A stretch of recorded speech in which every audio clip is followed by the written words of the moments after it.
So last question, would you recommend the study of political philosophy to anyone? Yes, I would. I think we live in a time when the study of political philosophy is one of the most important kinds of study we can undertake. In one of his theses on Feuerbach, the 11th thesis, Marx claimed that philosophers have hitherto sought to understand the world. The point, however, is to change it. But I think if you don't understand something, you take a big risk in trying to change it. Thank you for your time. Thank you very much.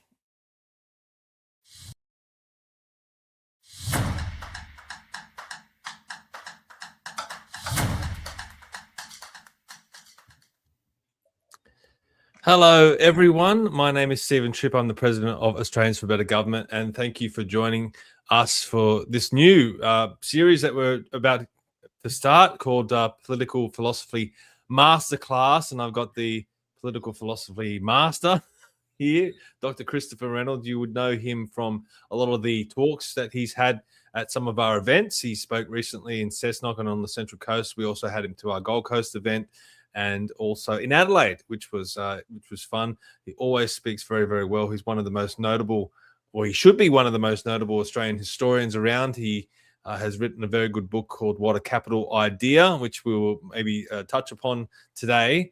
But he also has a very extensive history in the political realm. He is the only Australian to have worked in the US Congress, working with people like Mitch McConnell and Teddy Kennedy, and also Joe Biden, of all people. So that was very interesting. He's also worked in New South Wales Parliament with some very notable people. He knows the bureaucracy. He knows the Constitution. He knows our system of government and a lot of systems of government around the world. And most importantly, he has a PhD in constitutional law. So, Dr. Reynolds, I'm sure the audience knows you very well. Is there anything else that we need to add to your illustrious career? Well, I've forgotten more than I can remember, so let's see how I get on. Very good, mate. Now, I want to, these might be a little bit shorter and sharper than some of the other interviews that we've had in the past, where they're long form, but we're hopefully going to be doing this every fortnight, so we're going to have plenty of time to flesh things out.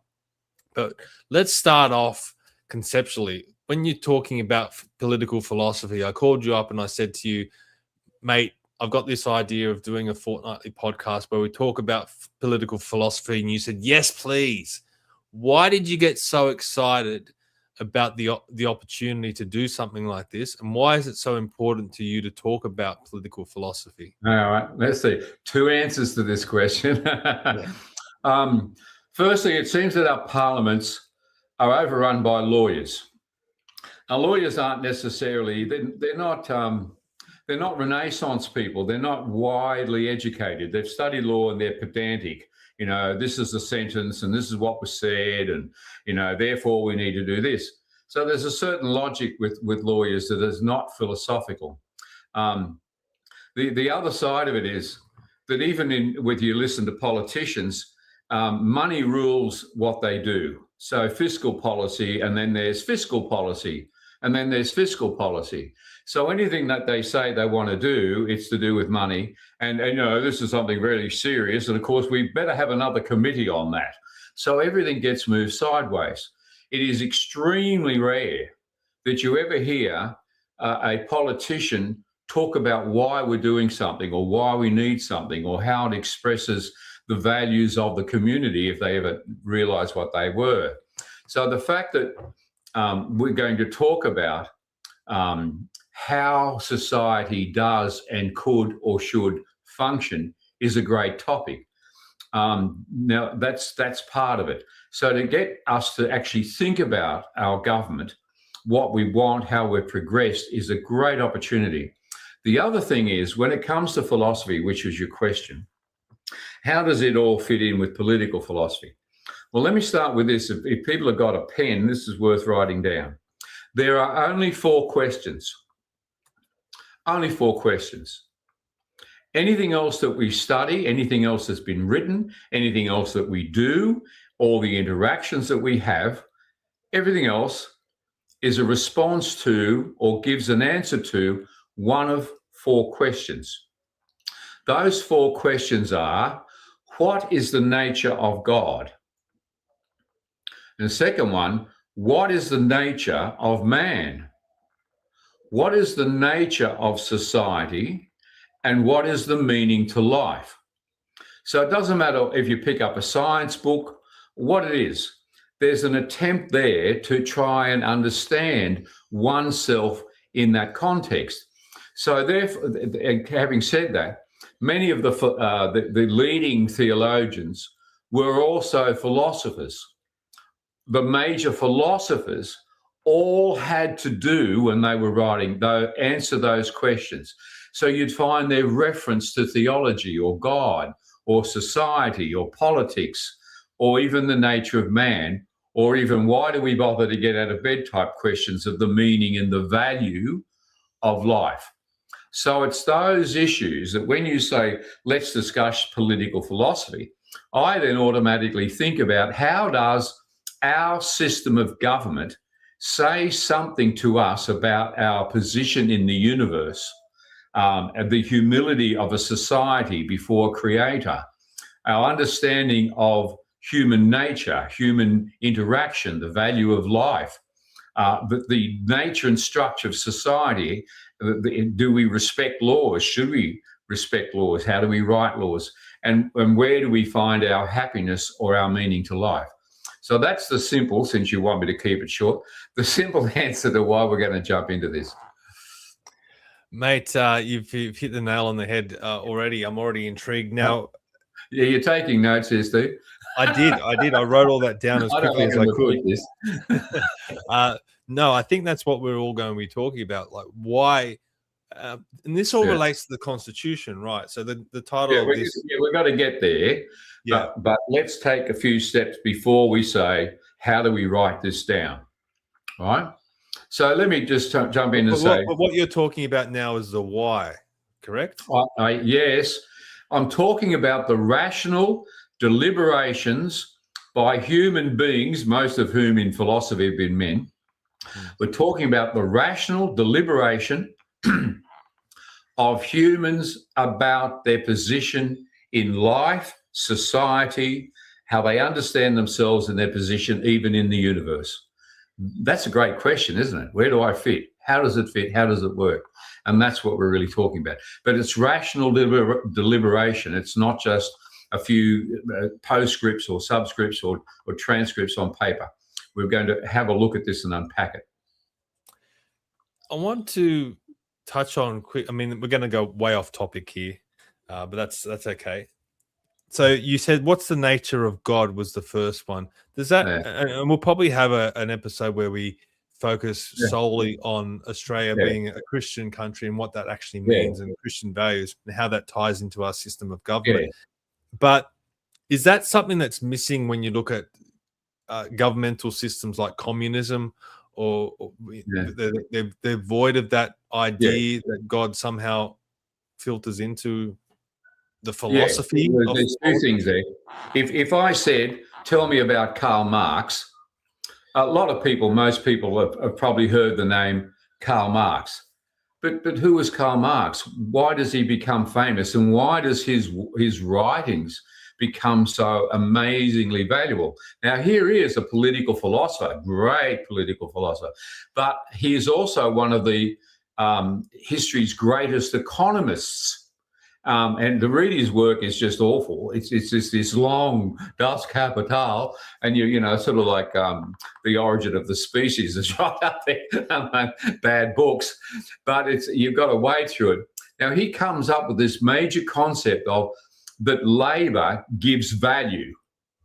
A phenomenal concept, you know. It's right up there when you start to think about the nature of society, where people fit in, and he's not to be dismissed.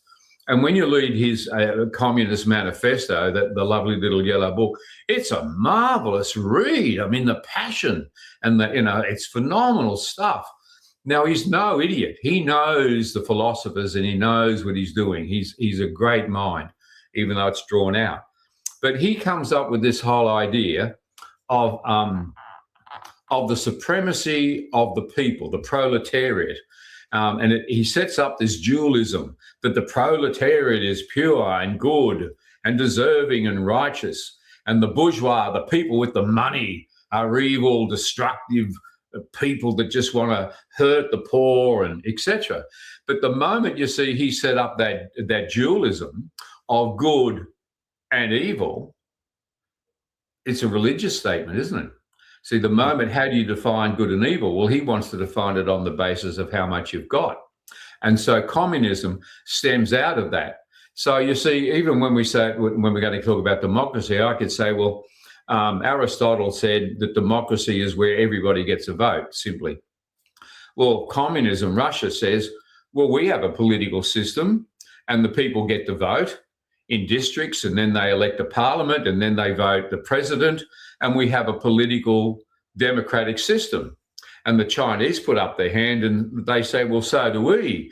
You join the party in your local area and they elect a representative for the district, and then the district elects people for the 5 major regions, and they all come together in the Great Hall, and they elect me, says President Xi. So you see, democracy, when we're going to define it, is more than simply representative government of the people.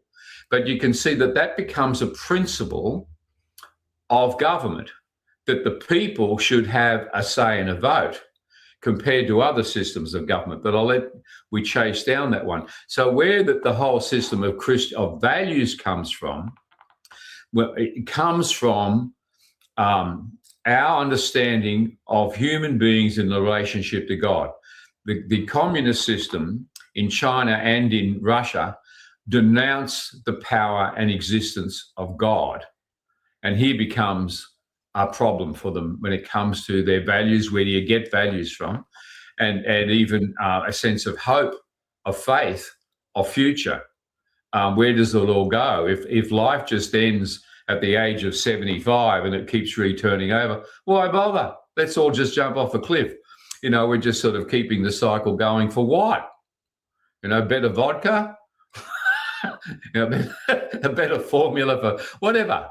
Where does it all go to? There's no meaning or sense in it. And so communism in both Russia and China has failed.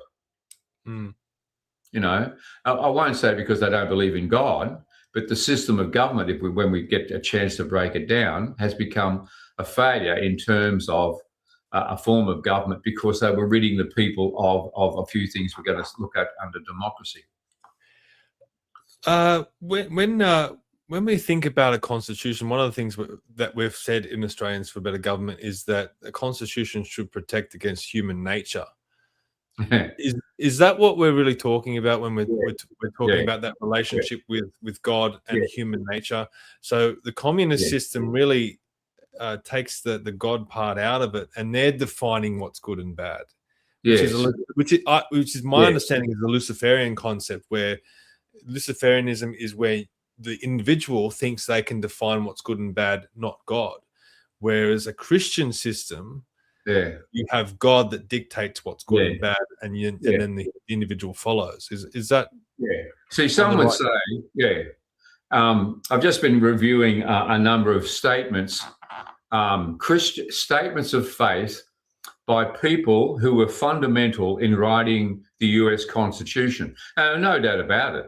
They were men of incredible faith as well as understanding of their society. But let me give you a reading out of a book called The Federalist Papers. Now, the Federalist Papers were written by about 4 guys, 3 guys, Hamilton, Madison, and Jay, who were all influential in the writing of the US Constitution. And this was written in a period, I think, where they had beaten the English, or the French had beaten the English, and the fellas in America were getting the sort of the wash off of it. And they hadn't got around to writing a constitution. So that there was a lot of deliberation about why we should, how we should form a government. But listen to these very important words. I forget who's writing this. He said, the forming of a government, what does it say? Ambition. The forming of a government may be a reflection on human nature, that such devices of government should be necessary to control the abuses of government. But what is government itself but the greatest of all reflections on human nature. If men were angels, no government would be necessary. If angels were to govern men, neither external nor internal controls on government would be necessary. In framing a government which is to be administered by men over men, the great difficulty lies in this. You must first enable the government to control the governed, and in the next place, oblige it to control itself. So the reflection on forming government is based on an understanding of human frailty, of human nature, of the previous sentence is talking about ambition, one man's ambition against another. How do you restrain one man saying, I'm going to, rip you off or take this such and such? There's another really good section a few pages earlier where the writer is having a go at bureaucracy.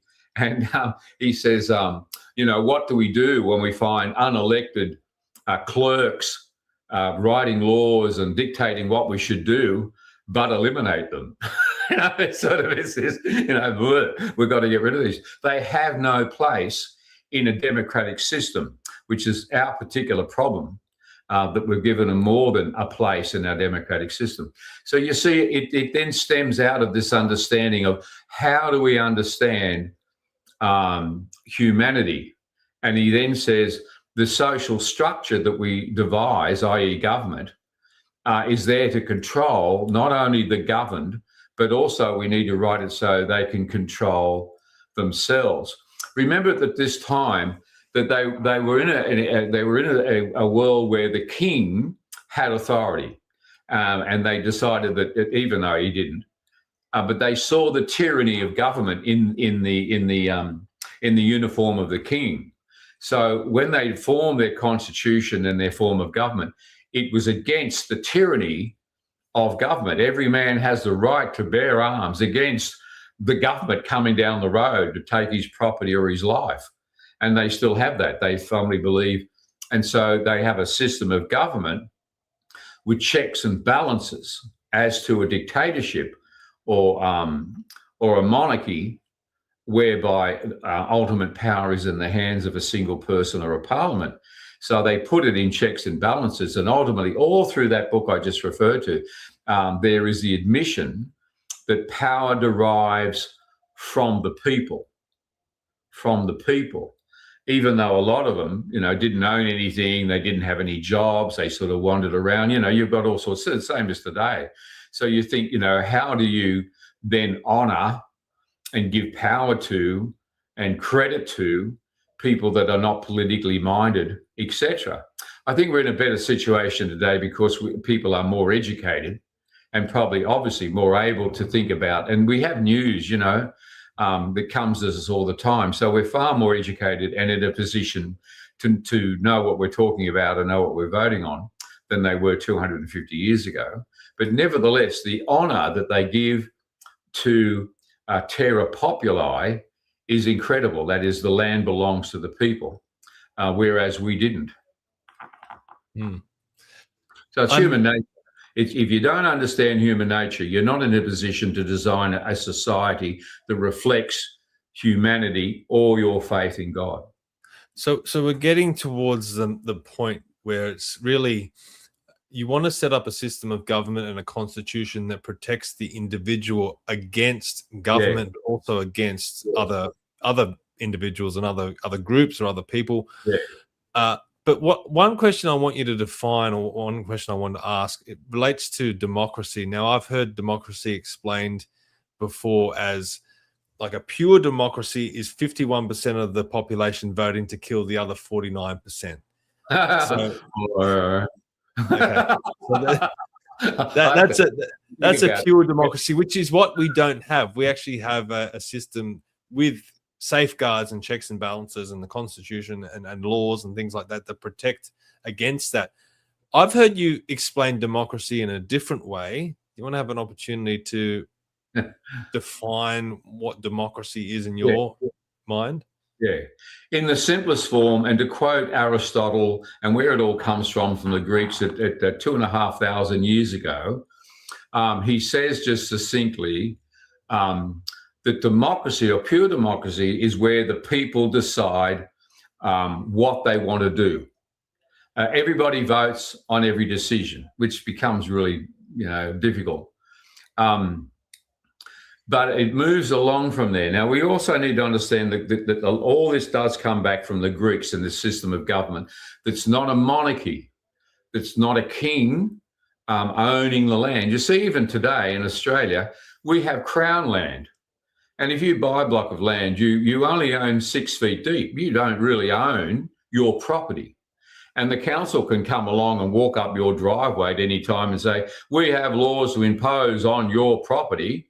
Well, this is my property, there's the gate. Oh, no, it's crown land, but not in so much in the American side where, you own it. So the thing about the tyranny of government was a real threat. Now, under the Greeks, when we come to understand how that worked for them, the word for the community is the word polos. The polos is the community. And the word ethics, the process of making decisions on behalf or by the polos, is the word ethics, which is related to the word ethnic. That is, of course, the ethnic group, the community of people. So ethics becomes the process of making decisions on behalf or by the community of people, the polos. And of course, where they were able to work out a system of representative government, they end up with a Senate. And again, you've got issues of who owns what and power and how did you get elected, but they were having elections. And so they had representative government to represent the polos in a process of decision-making on and before and by the people. Does that sound familiar? So that's what ethics is. I find it very rare that our political system ever considers the ethics, the beliefs and the values of a society as such when they're making decisions, but they should. And that's what democracy is. However, when we come to moving beyond communism and whatever else, and we want to come to American democracy today, then there were English philosophers and French behind what the Americans were writing and understanding. I mean, John Locke and Hume, and then you went Spinoza from Europe, and then a number of, I should remember the names of the French. Now, they were deliberating, but particularly the English, with the Christian values, Locke came up with this idea that democracy was a system of government under the God-given, which is in the American Constitution, the God-given, inalienable, cannot be alienated. You cannot take away from the God-given, inalienable rights given by God for your life, for your liberty, for your protection of your property, and for your happiness, which needs to be broken down to understand what the Greeks were talking about. So we move to the American Constitution giving rights and the Bill of Rights and starting to codify some fundamentals of what that means.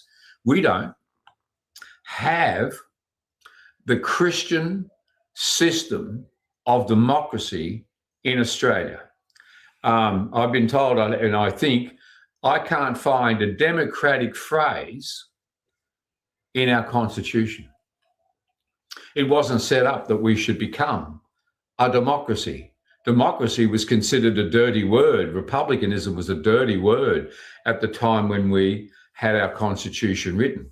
The form of government that we had was to protect the system of responsible government, the monarchical, that's a good word, system, and also to protect the interests of the banks with their huge investments in this country. And that was to be foremost. Above everything else was the protection of British money. And so they had the Privy Council sit over the top of anything that else we might decide to do. So we were never meant to be a democracy, just a continuation of the form of government that had evolved. So when we come to democracy, and that'll be a full topic in its own right, It's those Christian values. Where do you think the idea of the value of life comes from? It's not with Hinduism. It's not with secularism. It's not with communism. Take him out and behead him, off with his head. Of anything, you can just do that. But the moment you say life is valuable and we will protect life, then that's a Christian principle.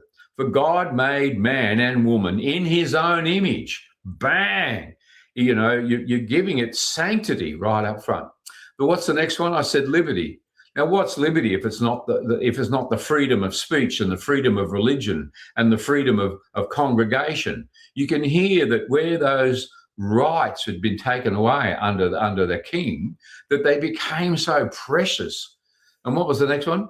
Life, the protection of property. You couldn't own property in England unless you were rich.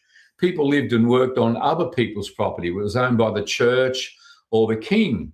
So the most incredible thing when the landing and the settlement of Australia was that the king had told the governor to give them land, let them free and give them several acres. They've got wives, give them more land, and children more land. Phenomenal thing to be able to own land or be given land in this incredible country where people were giving a second chance of life.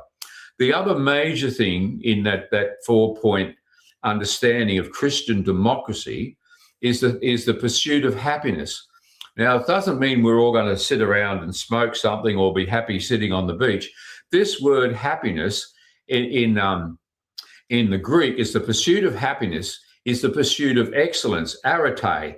So the pursuit of excellence itself becomes a virtue. The highest of virtues is the pursuit of excellence, which is to be good at what you can do. It's an achievement thing. It's a self-satisfaction thing of I've reached happiness because I've achieved something. So it's anti-apathy. It's anti-pathetic that you would participate to create, to mold your own future and destiny, to take hold of your destiny and create your happiness by the achievements of you do. To reach for what you are good at is a right, a given under God that you should have that sort of self-expression. So these things are written into the American Constitution by men and women who knew what they were talking about, that these were God-given inalienable rights. Now, we in this country think, well, that all sounds good. We should have a few, and we should. But we don't have a Republican, a Democratic, or a Christian democratic country. We've got something somewhat different. So hopefully with all that said, people are starting to formulate in their own minds why we should have a constitution, which is, I guess, the main focus of today. So I guess we should get to that point. So you have a constitution that takes the power away from government to make this, not with state constitutions. State constitution can be changed by legislation, but the federal constitution here in Australia has to be changed by the people. The politicians can't meddle with it without the people's consent. Yeah. So why is that important?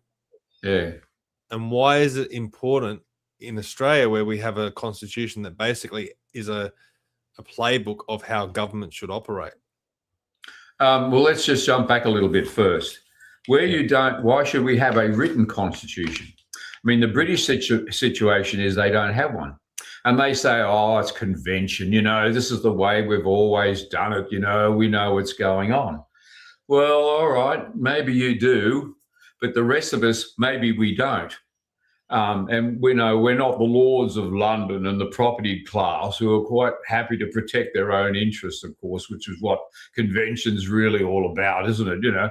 And we all get around in red robes if we're in the High Court and whatever else, and black robes if you're an academic, etc. So we all have this lovely sort of cultural thing that elevates the achievers and the people of power in the system. And when it comes to Australia, just to sort of say, oh, well, we can run on conventions too, today becomes, I think, stupidity. We can't continue just to run on conventions, or that's the way we've always done it, like it's cricket. You see, in our constitution, we don't have a mention of a prime minister. How did it get there? we don't have anything that limits his or her power or says when they should show up for work or how they get a raise or when they go on holidays or what they can do, what their bills should be. Nothing. There is nothing in our Constitution that describes the job, the function, the processes, the powers, the limitations, the responsibilities and the duties of a Prime Minister. We've got one. There's nothing that talks about a party or cabinet, but we've got them. And you say, well, how did we get them? And they say, oh, well, it's convention. We sort of wrote this constitution thing, but we weren't really serious about it. I mean, we just went back to doing what we'd always done like we were still in England. Well, all right, I suppose. But you see, the problem with conventions or just the king deciding he wants to chop off this person's head and not that one is it's too fluid. It's too ad hoc. There's too much power in the hands of an individual or a prime minister in that system of just, we'll see what it looks like on Monday. It is not good enough. And so what a written constitution is for is firstly clarity. We know what the government can and cannot do. It not just restricts government, it defines government. Duties, responsibilities, and processes, so it gives clarity. The second thing is protection of the individual against government, which is what we're talking about. And the third aspect, of course, is that you've then got processes and you know what's going on. So the point about having a written constitution is that we actually get to see what the government can do. Now, in the American form of government, and we sort of long for it, is this business of checks and balances. Remember this business of I read about human nature. How does government limit it itself? How does government control itself? So the Americans, having watched the English for a few centuries, and the English philosophers could see that you needed to not allow a particular form of government to have ultimate control. So let's give the running of the departments of government or the day-to-day work to an executive. Let's give the legislation, what the laws are, to a different group. Let's give oversight of the courts to a third group. And all of them will be overseen, except the court, I suppose, by popular vote. In America, they also have, when they vote for a president or a governor, they have public referendums, and we desperately need that here. Let's pick one off out of the air. ISIS brides. In America, you could start a petition that all ISIS brides should be reviewed or put out of the country or some other effect. So you could actually put that through and you get so many hundreds of thousands of people sign the petition and it's on the agenda for voting at the next election. We don't have popular participation in this country like that. So the first thing of government, as I said, was to learn to control itself. The second thing was obviously with government to learn to control the civil society. So that's what we're talking about when we're trying to find how we then define a government through a constitution. You mentioned the American system a lot. What are some of the similarities and the differences between the American Constitution and the Australian Constitution? Do they really compare to each other? It's a good question. It isn't as much as people vote. That's the first thing for representative government. Put that on the board one. The second and major similarity is we're both federations. And that is that we have states out of which comes two bicameral systems of government, two houses. So out of the states in America and here, you get people in an upper house or a Senate. In America, it's 2 per state. Here, I think it's 12. I mean, we've got an overloaded Senate with more people than we need in the Senate. And in the House, it's based upon, in both countries, it's based upon population. So you'll get more representatives in the federal parliament out of, let's say, New South Wales, Victoria, obviously, than you will out of Western Australia. So firstly, it's that system of government. The other important thing is that in at least our constitution, in a pale shadowy sort of a way, there are three sections of government: the executive, which is just called, I think it's called the executive in our constitution, the parliament or the legislature, and the third thing is the court. So you've got that similar sort of a structure, not the Supreme Court, but the High Court, a bicameral political party system, and an executive. Now, what actually happens with us is that when they write our constitution, they take the Governor General off at the legs. So he doesn't get to have the power. Him at the time was, the Governor General was a he. He doesn't have the power to run the government, but he's there to listen to the advice, or put it in correct language, he is there to be told what to do by the Federal Executive Council. Oh, there's a council? Oh, yes. Well, it first started off as advisors, but in our federal government, it's you will do what you're told. And each of the members of the Federal Executive Council shall also be members of the Parliament. Now, this Executive Council are called Ministers of State. In Britain and in America, they're called Secretaries of State. We call them Ministers of State. So we still talk about ministers, which are the advisory body, the cabinet, to the Governor General. So he just says, yes, fellas, what do you want me to sign? It's Thursday afternoon and I've poured a wine. And they just put the papers in front of him and he just signs them. Or, Governor General Sam today just signs them without any sort of, I don't know about that. You sure you want to do this? I'm not sure about this putting up the taxes, and she'll just sign them into law. So it used to go off to Britain for review, but it doesn't. It now stops with the Governor General, who has no power and says she has no power to stop or do anything. So we don't have a functional separation of powers government today because of the way it has evolved. So we lose that similarity with the Americans, that they have participation in the government where we don't. I know what your answer is going to be, but what is the superior constitution and why?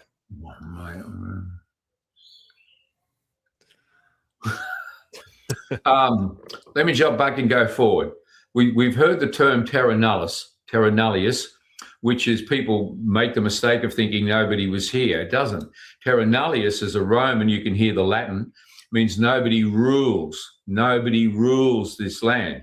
It was replaced in Australia when King George was declared that he owned Australia and said we've now moved to a situation of terra regis, which is it's the king's land. But where the king went, so went the king's law, so went the king's army, so went the king's justice, so went the king's protection.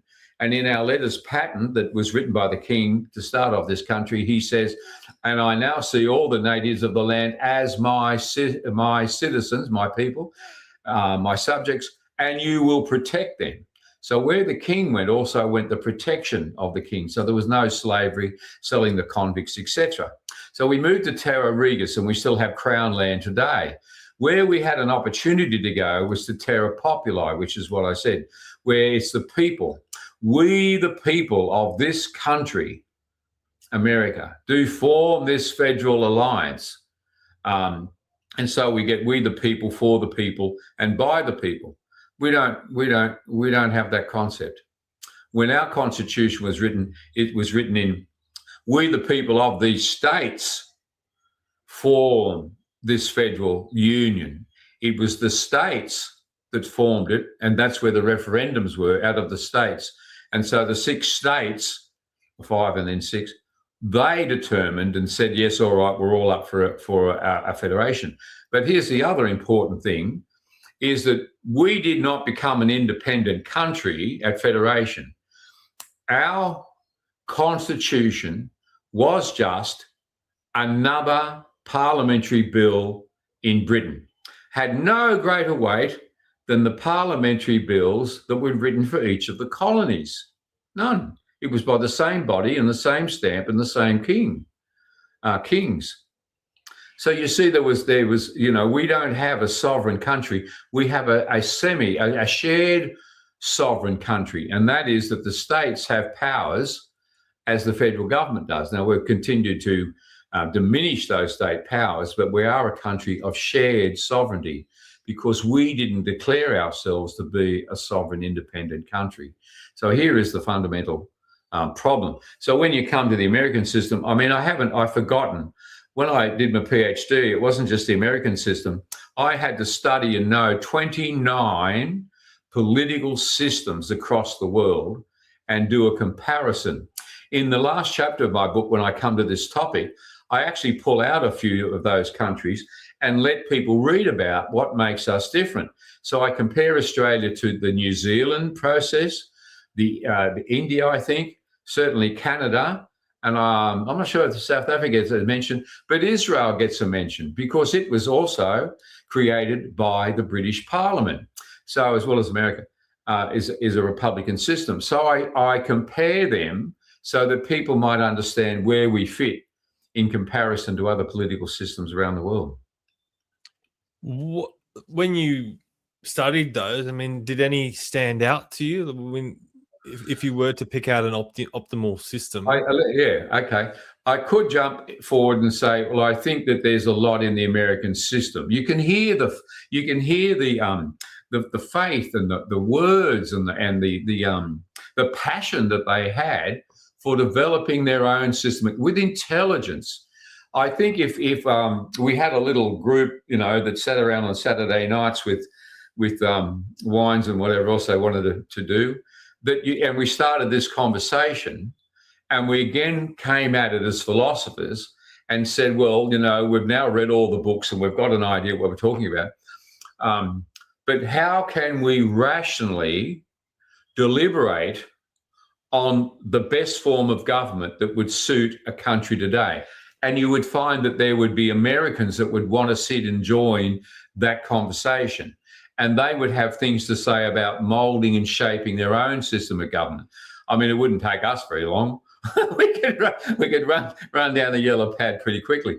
But if we took it seriously about it's not the question of which is the best, but the question is always, what form of government do you think would suit our environment today? See, both Jefferson and English Clark, Andrew Clark, who wrote our Australian Constitution, both of them take time and say that a constitution should be fluid.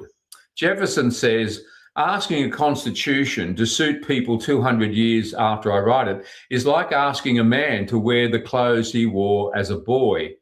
And Andrew Clark says something similar, that it's got to be fluid enough to be able to reflect the nature of man, to create the nature of a society with the purposes and meanings that the society want to see within their government. So it's not a matter of picking one and just putting a stamp on it. It's a matter of taking time to deliberate on what form of government we think would best suit us today in this part of the world. One of the things I'd love to do, and I might do this maybe, is do a street talk and just walk down a busy street in Sydney or Melbourne or somewhere, probably Sydney, and go up to people and say, firstly, do you know we have a constitution? I'm not sure. A lot of people might not even be aware that we have one. Can you define terra regis? Firstly, do they even know that we have a constitution? Secondly, have they read it or do they understand it? But I guess the main question, the question of this podcast is why do we need a constitution? Now we've got the expert sitting right here.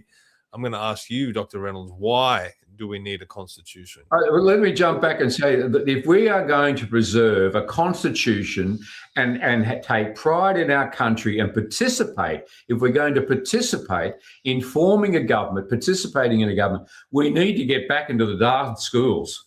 If you watch any American program, they're standing up at the beginning of class and giving a pledge. They're reading and studying civics, and they're reading and studying American political history and their constitution. We don't. Well, why do you think our government, our country is going down the toilet when people don't even study it or know it and encourage to participate? So that's the first and most important thing. We need a written and a better constitution that reflects the values of this society. We need something that actually, where do we get those values from? Now, I'm a Christian and I can see the value in it. And I can see the value in such a form of government, even if you're not a Christian, because once you outline those laws and those principles and see that you get value for life and liberty, and you get to own your own property and pursue your own future, what other system, what other way you're going to get values like that from anywhere else if it's not from Christianity? You're not. So in forming a written constitution, we need the clarity, we need the protection, we need the structure, and we need the definition of government for us. It's got to be our government for our country in our time. But why?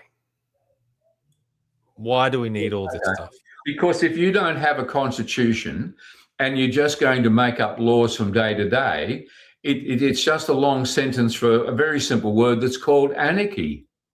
If you don't prescribe how you're going to run government and have values, you have anarchy. You're back to a primitive society where it's the rich get on and the poor don't, or a system of strength where the stronger wins. Might is right. Who's got the bigger sword can conquer. Who can run around with more men than the other crowd, who can buy more armies. So what you're looking at, not just barbarism, but anarchy, total lawlessness. Well, that sounds good, doesn't it? Let's all have lawlessness. But that's what the Black Lives Matter crowd in America and a dozen others in America are looking for, to bring down the American system of government, and they are looking for anarchy. I mean, why on earth would you want to promote 1 million people running into your border to take the jobs and houses and destroy your economy? My goodness, I can't understand the logic. And there isn't any logic in anarchy. There isn't any, because you just end up with these riots on the street, people with no values. Where is the harmony? Where is the future of a society? There isn't one. If you create anarchy, you will become a society that has no future. Would it be fair to say that a constitution should, one, define how government operates, but also separately, it should safeguard the protections of the individual? Yes, that's what that statement said. The first job of government is to manage or look after the governed. The second job is how you get it to manage itself. So when you start talking about, so that's where they get the Bill of Rights from. So when they talk about those four things I listed, if we got out the Bill of Rights and had a look at it, we would find that they are deliberated in that you have the freedom and the right to bear arms, the freedom of speech and to congregate. So they spell that out in those Bill of Rights. And we say, oh, well, we could have one too, Well, yes, we need one too, because there's this constant thing going on where we find people's rights are walked all over in this country continually, and there's no limit on our High Court. It depends on who the judges are and how they feel today and what's been in the newspaper for the last week. How can you do government based on what's in the newspaper? But that's what we've got. It's not de facto. It's ad hoc is the word for the way our system works. Got a comment here from Innocent Bystander, and this might be something we're getting at the end now, so we wrap it up with something like this. Imagine writing a document so clear and concise that it needs an annotated version to explain what they meant. And I guess referring to the Australian Constitution. So I'm going to go off camera for a minute, and hopefully I don't disturb something, but this is a really good thing if I can get up out of it. Okay, well, while you do that, I'll let everyone know about Australians for Better Government. Now, obviously, this is the ABG channel, so hopefully you already follow us, but please head to our website. You can find it at australiansforbetter.com, and while you're there, you can see all our proposals. Are you sick of the way that Australia is being governed? I guess that's why people follow us, because they are. If you hit the Our Mission tab at the top here, you'll come to this page, which talks about how we can achieve a better government. which is reforming the Constitution, ensuring a true separation of powers, empowering voters, enshrining our freedoms, and instilling pride in Australia. That's what Australians for Better Government is all about. You can click on each one of those and see all the proposals that we are putting forward. And if you hit the join button at the top there, you can sign up to be a member. You can donate, whatever you choose. I do encourage you all to consider becoming a member.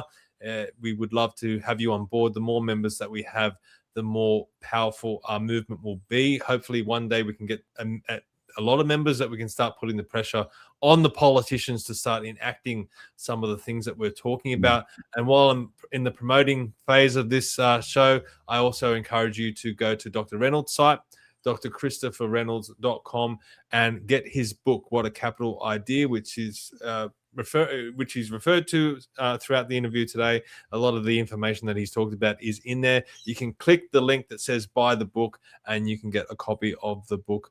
A lot of people have bought the book. I know when we go to events where Dr. Reynolds speaks, he sells the book out. So if you haven't got a copy of the book already, please get your copy by heading to drchristopherreynolds.com. All right, mate, you've got your... The question was, do you then need what was the word? He wanted another edition to explain the Constitution. The annotated version. Okay. Now, Jefferson wrote the Declaration of Independence, where you get we the people and by the people, for life, liberty, etc. But he didn't write the Constitution. I believe it was Madison, who went on to work in the High Court, wrote it out. There was a bit of the debate, and Jefferson said he was a bit too busy. But after they did the Constitution, which everybody agreed to, then the question came up, well, how do we limit what government does and define what they do? Then Jefferson wrote this. Look at this thing. It's, I don't know how many thousands of pages. There's got to be 2,000 pages. He wrote this, and this is the rules of the House of Representatives. This is what you can do, and this is how you're going to do it. Now, that's a 70-year-old book, and it is still the book of rules for the US Congress today. It is that well written. I don't know whether we've got something. I'm sure there are in terms of processes of who votes when and when they have question time, but I bet it's nowhere up to the extent and the intelligence of this. Now, the other thing that happened was that the moment the Constitution was there, and cases came up very quickly to the Supreme Court. It was then up to the Supreme Court. Remember that Madison is now, I believe, he's on the court. What's the other fellow's name? Yeah, Madison was on the court. Then he knows what they were out to do. So although they don't put in the Constitution the thing about property, it just says life, liberty, and the pursuit of happiness. They took out Locke's clause. The first half a dozen cases that came up before the Supreme Court all had to do with property. So they wrote into law about a person's rights and protection of property. So it's those early cases that also have major standing in understanding the Constitution and that deliberation of trying to find the incentive. It's because Andrew Clark of Tasmania wrote our Constitution, or 86 clauses of the 128, and because he was so disgusted with what they were doing to take money from the smaller states to pay the debts of the bigger states, he didn't even vote for his own Constitution. But he was a terrific writer and continued to write, and ended up he was on the Supreme Court of Tasmania and continued to write and explain the Constitution. And it's only recently that our wonderful lawyers and judges are bothering to read how he explained the Constitution and why things should be as they should be. This year, there's a thing in a group in Queensland called the Samuel Griffiths Society or something. It's judges and lawyers. Anyway, they're having their big annual event. And this year's topic is the Constitution. So I've just sent their CEO a copy of what I've written on Andrew Clark and said, have a go at that. And try to understand this man and his contribution, because, they're just picking up his documents and they don't appreciate the intelligence of this founding father of the Australian Constitution. But it's there if we bother go looking for it. All right, mate. I think we should wrap it up because we only aim to go for 45 minutes. As I said, we hope to do this Right. fortnightly. So same ABG time, same ABG channel. Whatever, Next, Batman, same bad timing, Yeah. same bad channel. Yeah, that's right. Holy Swiss cheese. So hopefully in a fortnight, next, not next Thursday, the Thursday after, we'll talk about it all again. A lot of topics raised today that I would like to flesh out even more. We talked a little bit about communism in the beginning. I'd love to flesh that out. I'd love to flesh out the concept of democracy a little bit more. But I think maybe next week we'll dive into Christianity and how that impacts our system, our country, our way of life, and the whole concept of Christian values and a Christian society, what that actually means. So I'd love to talk to you about that maybe next time. Give the people a little bit of a taste of what the next one will be. So I'll look at them. What was that? I said, send me your questions. Yeah. Well, I mean, that's a good point. If you do have questions that you would like Dr. Reynolds to answer, or if you have topics that you'd like to see Dr. Reynolds cover, you can email us at info@australiansforbetter.com, or you can just head on the website, find the contact form and submit those through. We are happy to talk about that stuff or ask Dr. Reynolds a question. If you aren't able to join us live, you can do that through the fortnight before we do our next episode. And if you want him to do some, have a warning of what you want to ask, you can do it that way. A lot of people are saying in the chat, thank you, Dr. Reynolds. Well done. So thank you for coming on today, mate. It's much appreciated. You've got me thinking, Steve, with because this is a terrific subject. And we're really doing what you call a political philosophy and the Constitution 101. I mean, we could do it, we could really spend some time and do some reading and have a look at some of these subjects. So that we are actually rationally coming along and saying, what was it about Marx? Why did he, why does he stand out? Where did he get his passion from and his money to survive? His father was very rich. And he was in German, aristocrat. But it's understanding that, and we could actually get into some philosophers and what they've said. I can try to unpack some of the things they do. And there's some terrific theologians that come at not just the nature of man, but the nature of society and how one and the nature of God. And as I was saying, one reflects and builds into the other. Yeah, no, mate, that would be awesome. So as I said, same ABG time in a fortnight on a Thursday, same ABG channel. Hopefully you are following us on YouTube and Facebook and also X. If you're not, please hit that subscribe button and follow us. Give us a like. It helps with the analytics to try and get this stuff out there. Hopefully we can educate some more people in this country to become more involved in our political system. But thank you for following us today, and we'll see you next time. Bye-bye.